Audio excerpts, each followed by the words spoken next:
कम समय में अपने एग्ज़ाम की तैयारी करना चाहते हैं या फिर अपनी तैयारी को चेक करना चाहते हैं तो सबसे अच्छा तरीका है हरियाणा बोर्ड द्वारा लिए गए प्रीवियस ईयर क्वेश्चन पेपरों को सोल्व करके देखें या फिर सोल्व्ड पेपरों को अच्छे तरीके से तैयार कर लें, क्योंकि इससे आपको पता चल जाता है कि आपका पेपर कैसा आता है और आपके इम्पोर्टेंट क्वेश्चनों की भी तैयारी हो जाती है, क्योंकि इम्पोर्टेंट क्वेश्चन वही होते हैं जो एग्ज़ाम में पूछे जाते हैं। आज मैं आपको इस वीडियो में 2021 का क्वेश्चन पेपर दिखाऊंगा और उसको सोल्व भी करूंगा।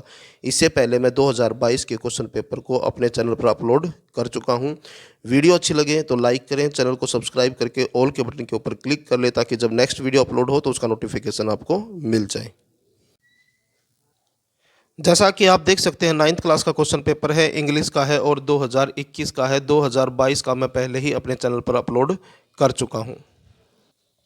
यहाँ से आपके क्वेश्चन स्टार्ट होते हैं। सेक्शन ए है अनसीन कंप्रीहेंशन, यानी कि अनसीन पैसेज आते हैं। इस क्वेश्चन के अंतर्गत यानी कि इस क्वेश्चन में 3 अनसीन पैसेज आएंगे और उन तीनों में से 2 आपको करने हैं। जो भी आपको आसान लगे आपको क्या करना है, पैसेज को पढ़ना है और जिस पैसेज की लैंग्वेज आपको समझ में आए वो 2 पैसेज आपको करने हैं। यहाँ पर पहला पैसेज देखें। पहला पैसेज है बीज आर इंसेक्ट। बीज जो होती हैं वो इंसेक्ट होते हैं। इंसेक्ट होते हैं, कीड़े मकोड़ों को बोलते हैं इंसेक्ट, यानी कि बीज जो है कीड़े मकोड़ों की कैटेगरी में आती हैं। बीज आर स्पेशल इंसेक्ट, और बीज जो होती है यानी कि मधुमक्खियाँ वो जो है स्पेशल इंसेक्ट हैं। बिकॉज क्योंकि दे कैन फ्लाई, क्योंकि ये उड़ सकती हैं। They can move through the air like an aeroplane, यानी कि ये हवा में एक एरोप्लेन की तरह उड़ सकती हैं। बीज can fly because they have wings. जो मधुमक्खियां हैं यानी कि बीज कैन फ्लाई उड़ सकती हैं, बिकॉज क्योंकि दे हैव विंग्स, क्योंकि उनके पंख होते हैं। They use their wings to fly. They मतलब वे, यूज करती हैं, देयर विंग्स मतलब अपने पंखों को, टू फ्लाई उड़ने के लिए। बीज कैन फ्लाई फास्ट, जो मधुमक्खियां हैं वो तेजी से उड़ सकती हैं। बिकॉज बीज कैन आल्सो फ्लाई स्लोली, और बीज जो है यानी कि मधुमक्खियां जो हैं धीरे से भी उड़ सकती हैं। They can fly up and they can fly down, यानी कि वो ऊपर भी जा सकते हैं उड़ते हुए और नीचे भी। दे नीड टू फ्लाई, उनको उड़ने की ज़रूरत होती है। टू गेट द फ्लावर्स, ताकि वो फूलों तक पहुंच सकें। बीज कैन हैव 3 कलर्स, जो मधुमक्खियां हैं वो 3 कलर्स में होती हैं। दे कैन बी येलो, वो येलो कलर की हो सकती हैं, रेड कलर की हो सकती हैं and orange. All bees are black in some places, कुछ जगह पे सारे जितनी भी मधुमक्खियां हैं वो काले रंग की होती हैं। ऑल बीज यानी कि सभी मधुमक्खियां, आर ब्लैक यानी कि काली हैं, इन सम प्लेसेस मतलब कुछ जगहों पर। बीज हैव 3 मेन पार्ट्स, एक मधुमक्खी के अंदर 3 मुख्य पार्ट होते हैं। दे हैव हेड, उनका सिर होता है। दे हैव ए बॉडी, उनका एक शरीर होता है। And they have a stinger, और उनके पास एक स्टिंगर होता है। They the stinger is use to defend against enemies. Stinger जो है उसका यूज किया जाता है डिफेंड करने के लिए, बचाव करने के लिए अपने एनिमी से। एनिमी होता है शत्रु, यानी कि ये जो स्टिंगर है ये डंक को कहते हैं। दे आल्सो हैव 6 लेग्स, कहता है कि उनके पास जो है 6 पैर भी होते हैं। They use their legs to stand and climb, वो यूज करते हैं अपने पैरों का खड़ा होने के लिए और क्लाइंब करने के लिए, यानी कि चढ़ने के लिए। They also use their legs to eat and collect pollen. They also use यानी कि वो यूज करते हैं देयर लेग्स अपने पैरों का, टू ईट खाने के लिए, और कलेक्ट पोलन, और पोलन का मतलब होता है पराग, यानी कि जिससे वो शहद बनाती हैं। बीज लिव इन मैनी प्लेसेस, जो मधुमक्खियां हैं बहुत सी जगह पर रहती हैं। दे लिव इन अफ्रीका, वो अफ्रीका में रहती हैं, ऑस्ट्रेलिया में रहती हैं, एशिया में रहती हैं, यूरोप में रहती हैं। ये सभी महाद्वीप के नाम हैं, north America and south Africa. The only continent, केवल इकलौता जो महाद्वीप है, दैट बीज डू नॉट लिव, जहाँ पर बीज नहीं रहती, ऑन इज एंटार्क्टिका, एंटार्क्टिका में, यानी कि अंटार्कटिका में जो है बीज यानी कि मधुमक्खियाँ नहीं पाई जाती। आई अंडरस्टैंड, मैं समझ सकता हूँ, why they don't live in Antarctica, क्यों वो अंटार्कटिका में नहीं रहती हैं। इट्स टू कोल्ड, क्योंकि यहाँ पर बहुत ज़्यादा ठंड है। मोस्ट ऑफ द टाइम, अधिकतर समय bees are nice to human, यानी कि मधुमक्खियाँ जो होती हैं वो इंसान के साथ अच्छा व्यवहार करती हैं। If you do not bother them, अगर आप उसे परेशान नहीं करते हैं, they will not bother you, तो वो आपको भी परेशान नहीं करेंगी। हैव फन, आनंद लें, वॉचिंग द बीज, बीज को यानी कि मधुमक्खियों को देखते हुए, दिस समर मतलब इन गर्मियों में। क्वेश्चन देखें, अब पहला क्वेश्चन है व्हाट आर बीज, तो आंसर है इंसेक्ट। पहली ही लाइन में जो है आंसर था इसका, जहाँ पर लिखा हुआ था बीज आर इंसेक्ट्स। उसके बाद है हाउ डू बीज fly, they use their wings, तो ऑप्शन सी जो है आपका आंसर है। नेक्स्ट क्वेश्चन है हाउ मैनी लेग्स डू बीज है, यानी कि मधुमक्खियों के कितने पैर होते हैं, तो आंसर है 6, सी ऑप्शन जो है आपका आंसर है। नेक्स्ट क्वेश्चन है what is the stinger used for, stinger यानी कि डंक का किस लिए यूज किया जाता है, टू डिफेंड, बचाव के लिए, अगेंस्ट एनिमीज मतलब शत्रुओं से। नेक्स्ट क्वेश्चन है वेयर डू बीज लिव, यानी कि मधुमक्खियाँ कहाँ रहती हैं, और आंसर है इसका option D both A and B, यानी कि नॉर्थ अमेरिका और एशिया में। आपने पढ़ा था पैसेज के अंदर अंटार्कटिका में नहीं पाई जाती हैं मधुमक्खियाँ। उसके बाद ये सेकंड पैसेज है,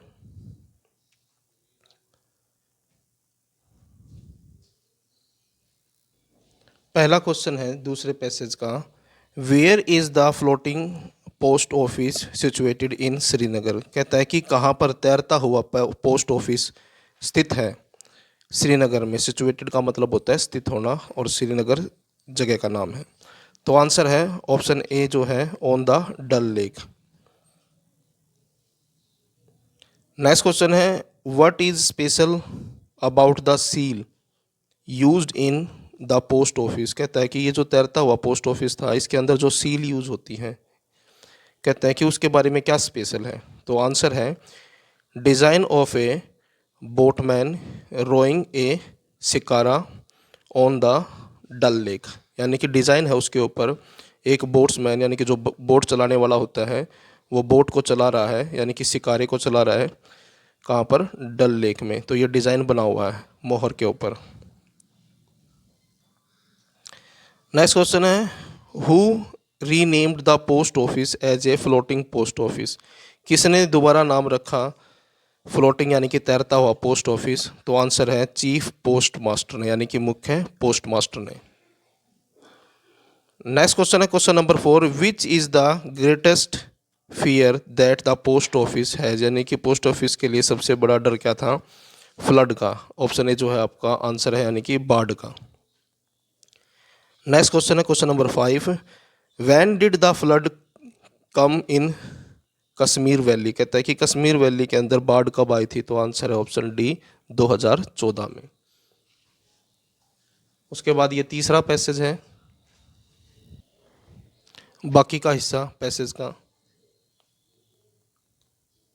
और पहला क्वेश्चन देखें, we should be selective because, हमें सेलेक्टिव होना चाहिए। आंसर है option A there is a great number of books available to us, कहता है कि यहाँ पर बड़ी संख्या में जो है किताबें उपलब्ध हैं हमारे लिए, इसलिए हमें सेलेक्टिव होना चाहिए, यानी कि छाट कर, यानी कि जो अच्छी किताबें हैं वही पढ़नी चाहिए। दूसरा क्वेश्चन है we should avoid those books which, हमें उन किताबों को अवॉइड करना चाहिए, यानी कि नज़रअंदाज कर देना चाहिए, नहीं पढ़नी चाहिए। आंसर है इसका option C corrupt our lives, जो हमारे ज़िंदगी को करप्ट करें, बाय सुजेस्टिंग एविल, यानी कि गलत चीज़ों को सुजेस्ट करके। तीसरा क्वेश्चन है the books which have stood the test of time are called, यानी कि ऐसी किताबें जो टाइम टेस्टेड है उनको कहा जाता है क्लासिक्स। नेक्स्ट क्वेश्चन है what is our special qualities of classic, यानी कि जो क्लासिक किताबें होती हैं उनकी क्या खासियत होती है। Option D all of the above जो है आपका आंसर होगा। नेक्स्ट क्वेश्चन है an expression in the passage which means good effect, यानी कि पैसेज के अंदर जो एक एक्सप्रेशन है जिसका मतलब है गुड इफेक्ट, वो कौन सा है, तो आंसर है इसका ऑप्शन बी इनोबलिंग इन्फ्लुएंस। उसके बाद दूसरा क्वेश्चन है, दूसरे क्वेश्चन में जो है एक एप्लीकेशन आएगी और एक लेटर आएगा, जैसे कि यहाँ पर एप्लीकेशन आई हुई है रिमिट योर फाइन। तो ये जो है इसको एग्ज़ाम में जाने से पहले एक बार ज़रूर रिवाइज कर लेना। नेक्स्ट क्वेश्चन है क्वेश्चन नंबर 3। यहाँ से आपके ग्रामर के क्वेश्चन स्टार्ट हो जाते हैं। पहला क्वेश्चन देखते हैं। पहला है fill in the blanks with appropriate modal. तो ये मॉडल वाले हैं।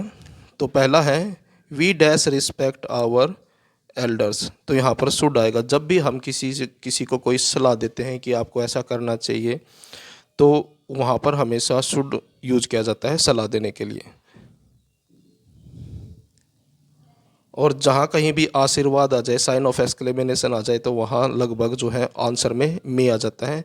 मे गॉड ब्लेस यू, ये क्या है, एक तरह का आशीर्वाद है। उसके बाद नेक्स्ट क्वेश्चन है she dash swim very well. तो आंसर आएगा सी कैन। जो भी आप कर सकते हैं, इसमें सेंटेंस को पढ़ो और पढ़ने के बाद आपको ये लगे कि वहाँ पर उसकी सेंस ये बनती है कि आप ये चीज़ कर सकते हो, तो वहाँ पर कैन आएगा, यानी कि वो अच्छे से तैर सकती है। नेक्स्ट क्वेश्चन है fill in the blanks with suitable articles. अब आर्टिकल वाले हैं आगे। यहाँ तो क्रिसमस फॉल ऑन 25 दिसंबर। तो जहाँ पर भी तारीख आ जाए तो वहाँ से उससे पहले कोई भी आर्टिकल नहीं आता। ठीक है, तो ऑप्शन डी जो है आपका आंसर होगा। Mohan's father is electrician. अगर आपने मेरी पिछली वीडियो देखी होगी 2022 वाली, तो वहाँ पर मैंने बताया था कि डैश के बाद अगर आप जो भी अक्षर पढ़ते हैं और उसको यूं का यूं हिंदी में लिखते हैं। अब इसको इलेक्ट्रीशियन को अगर मैं हिंदी में लिखने की कोशिश करूँ तो इसको लिखने के लिए मुझे ई से लिखना पड़ेगा। तो ई जो है ए आ के अंदर आता है, और ए आ अगर इस वर्ड को पढ़ूँ और लिखता हूँ, अगर उस पहला अक्षर ए आ ई में से आता है तो आंसर में आ जाएगा एन। और अगर ए कैक है गे में से आता है तो आंसर में आ जाएगा ए। यहाँ पर जो आपका आंसर है वो ऑप्शन बी है। नेक्स्ट क्वेश्चन है milk cost 50 rupees dash litre. अब यहाँ पर देखें लीटर, अगर लीटर को मैं यूँ का यूँ हिंदी में लिखता हूँ तो ले, और ले जो है कैक है में आता है, तो इसलिए आंसर में ए आ गया। अगर यहाँ ऐसा वर्ड होता जिसको ए आ से स्टार्ट होता तो एन आता, कैक है से स्टार्ट होगा तो कैक है में से तो ए। उसके बाद है fill in the blanks with appropriate conjunction. तो पहला देखते हैं I was ill so I didn't go to work. अगर आपको थोड़ी सी इंग्लिश आती है और उसको इसकी हिंदी कर पाते हो तो आप ये आसानी से कर सकते हो। आई वॉज इल, मैं बीमार था, सो इसलिए I didn't go to work, इसलिए मैं काम पर नहीं गया। उसके बाद है Mohan is an obedient son and a loving brother. कहता है कि मोहन जो है एक आज्ञाकारी बेटा है। ओबीडियंट सन का मतलब होता है आज्ञाकारी बेटा, और एक प्यारा भाई। नेक्स्ट है ही इज रिच बट माइजर। कहता है कि वो अमीर तो है परंतु क्या है, वो कंजूस है। अगर देखिए change the following into indirect speech, यानी कि नरेशन है ये। I said to the children do not make a noise. अगर रिपोर्टिंग स्पीच में किसी काम के लिए मना किया गया है तो वहाँ पर जो है ये चेंज हो जाता है फोरबेड में, मना करने के लिए। तो यहाँ पर इसलिए आंसर बनेगा I forbade the children to make a noise. Next है the teacher said honesty is the best policy. ये मोरल है, ये चेंज नहीं हो सकता। अगर रिपोर्टिंग स्पीच में कोई ऐसी चीज़ आ जाए जिसको चेंज नहीं किया जा सकता, जैसे कि यूनिवर्सल ट्रूथ है, सूरज पूर्व से उगता है पश्चिम में छिपता है, या 2 और 2 4 होते हैं, पानी 100 डिग्री सेल्सियस पर उबलता है, या फिर कोई हिस्टोरिकल फैक्ट आ जाए, यानी कि जैसे Rani Lakshmibai fought against the foreigners, या फिर आवर कंट्री इंडिपेंडेंट इन 1947। तो यहाँ पर कोई भी ऐसी ऐतिहासिक घटना आ जाए जिसको हम बदल नहीं सकते, या यूनिवर्सल ट्रूथ आ जाए, या कोई ऐसी चीज़ आ जाए जिसको हम बदल नहीं सकते, तो वो सेंटेंस यूँ का यूँ रहता है। यहाँ पर क्या करना है, आपको सिर्फ दैट लगा देना है, कोमा और इन्वर्टेड कोमा को हटा के आपका आंसर बन जाएगा। द टीचर सेड, देखो यूँ का यूँ है, सिर्फ कोमा और इन्वर्टेड कोमा को हटा के दैट लगाया है, और बस जो ऑनेस्टी का जो एच है इसको छोटा किया है, honesty is the best policy. तो ये आपका आंसर है। उसके बाद नेक्स्ट है सी सेज आई एम इल। अब यहाँ पर जैसे ही इस तरह का सेंटेंस आता है आपको एक चीज़ ध्यान रखनी है, अगर रिपोर्टिंग वर्ब प्रेजेंट में है, जैसे कि यहाँ पर वर्ब की फर्स्ट फॉर्म है तो ये प्रेजेंट में है, और अगर विल से और सेल से आता तो वो फ्यूचर का होता। अगर रिपोर्टिंग वर्ब प्रेजेंट और फ्यूचर में है तो रिपोर्टिंग स्पीच का जो टेंस होता है वो चेंज नहीं होता है। तो यहाँ पर जब आपका इसका आंसर बताऊँगा तब बताता हूँ आपको। तो यहाँ पर अगर सैड आए तो इसका जो चेंज मतलब जो हेल्पिंग वर्ब है वो चेंज हो जाती है। अगर वर्ब की सेकंड फॉर्म हो यहाँ पर और प्रेजेंट में हो और फ्यूचर में हो तो चेंज नहीं होता है। यहाँ पर प्रेजेंट में इसलिए चेंज नहीं होगा। तो आंसर देखें, सी यूं का यूं रहेगा, सेज भी यूं का यूं रहेगा, कोमा इन्वर्टेड कोमा हट जाएगा, इसकी जगह दैट आ जाएगा। और आई जो है फर्स्ट पर्सन है, फर्स्ट पर्सन जो है इसके अनुसार बदलता है और सेकंड पर्सन होता है तो रिपोर्टिंग वर्ब के ऑब्जेक्ट के अनुसार बदलता है।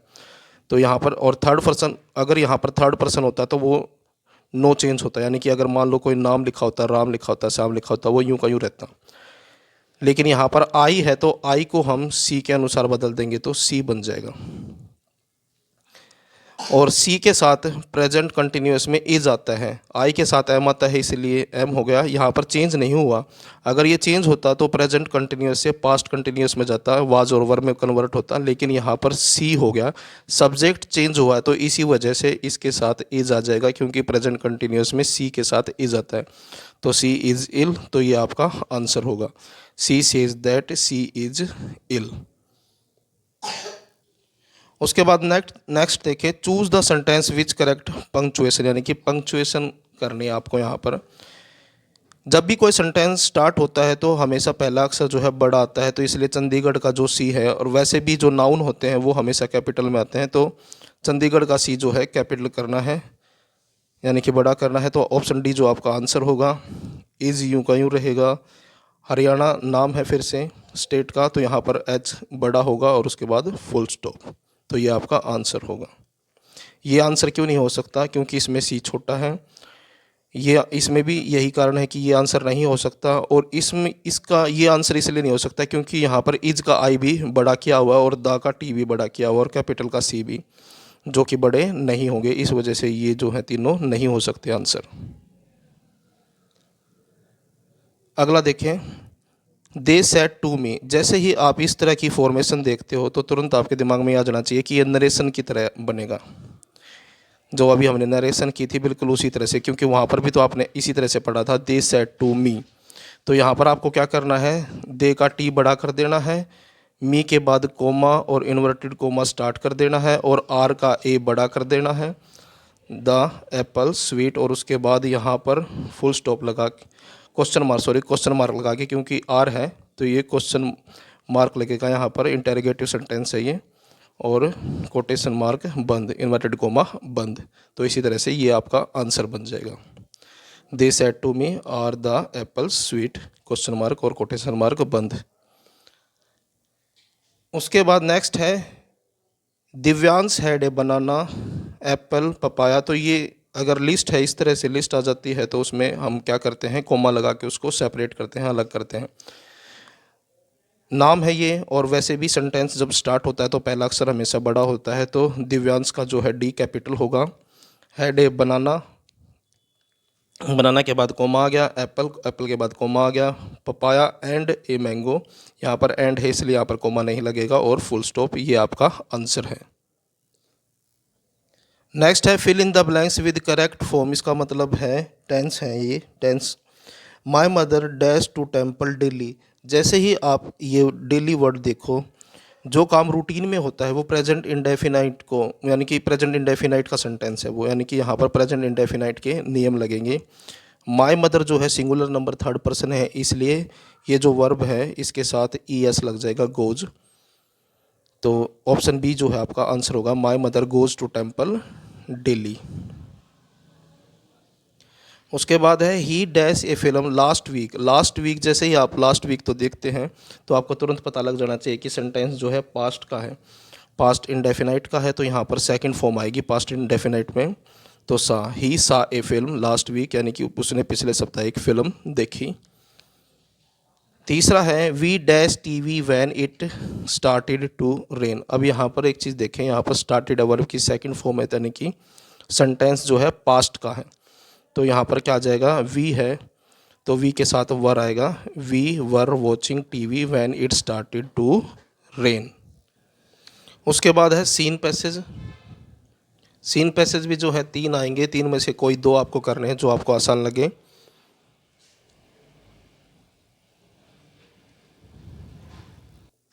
पहला क्वेश्चन है name the chapter from which these line have been taken. जैसे आपने पैसेज पढ़ा होगा तो पैसेज पढ़ने के बाद आपको पता चल जाएगा कि कौन सी पैसेज से ये लाइन, यानी कि कौन से पार्ट से ये लाइनें ली गई हैं। तो आंसर है इसका द फन दे हैड। दूसरा क्वेश्चन है name the author of the given lines, यानी कि इसका ऑथर का नाम लिखना है इस पार्ट के, आइजैक एसिमोव। उसके बाद तीसरा है ऑन विच डेट मार्गी had an entry in her diary, यानी कि मार्गी ने किस डेट को अपनी डायरी में एंट्री की थी। तो 17 मई 2157। उसके बाद है who found a real book, यानी कि वास्तविक बुक किसको मिली थी। तो आंसर है टॉमी को। नेक्स्ट क्वेश्चन है हु टोल्ड मार्गी वंस अबाउट रियल बुक्स, यानी कि किसने एक बार मार्गी को वास्तविक किताबों के बारे में बताया था। तो आंसर है मार्गीज ग्रैंडफादर, यानी कि मार्गी के दादाजी ने। उसके बाद ये सेकंड पैसेज है। पहला क्वेश्चन है name the chapter from which the lines have been taken. कौन से चैप्टर से लाइन ली गई हैं। A truly beautiful mind. दूसरा है when Albert learn to speak he uttered everything. तो आंसर है बी ट्वाइस। उसके बाद तीसरा है what toys did Albert like specially as a child. Option B जो है आपका आंसर है। नेक्स्ट क्वेश्चन है question number 4। What was the name of Albert's younger sister. छोटी बहन का क्या नाम था एल्बर्ट की। तो माजा। ऑप्शन सी जो है आपका आंसर है। नेक्स्ट क्वेश्चन है what did little Albert say looking at her newborn sister. तो आंसर है option B fine but where are her wheels. उसके बाद तीसरा पैसेज देखें। पहला क्वेश्चन है name the chapter from which the lines have been taken. तो answer है option D the bond of love. दूसरा क्वेश्चन है name the author of the given line. Author बताना है केनिथ एंडरसन। और तीसरा क्वेश्चन है who does I refer to these lines. I कौन है इन लाइनों में। तो ऑथर हिमसेल्फ। ऑप्शन बी जो आपका आंसर है।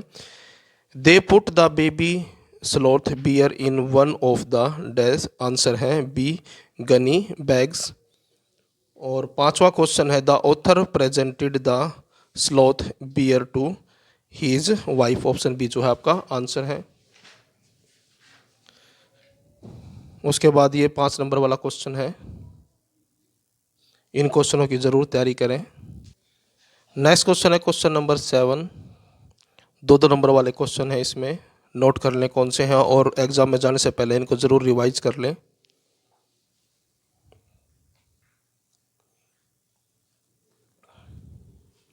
उसके बाद पोएम से स्टैंजा आएगा। तो ये स्टैंजा है और इसके नीचे जो है क्वेश्चन दिए हैं। पहला क्वेश्चन है name the poem from which these lines have been taken. तो कौन सी पोएम से ये लाइनें ली गई हैं, यानी कि ये स्टैंजा कौन सी पोएम का है। The snake trying. उसके बाद दूसरा क्वेश्चन है who is the poet of the poem. तो कवि कौन है। WWE रोज। नेक्स्ट क्वेश्चन है what was the snake trying in the poem. Answer है ऑप्शन डी टू एस्केप, यानी कि सांप जो है क्या करने की कोशिश कर रहा था, बच के निकलने की। और नेक्स्ट क्वेश्चन है what is the snake trying to escape from in the poem. तो आंसर इसका the pursuing stick. Next question है the poem revolves around. Answer है इसका ए हार्मलेस स्नेक। उसके बाद ये क्वेश्चन नंबर 9 है। उसके बाद क्वेश्चन नंबर 10।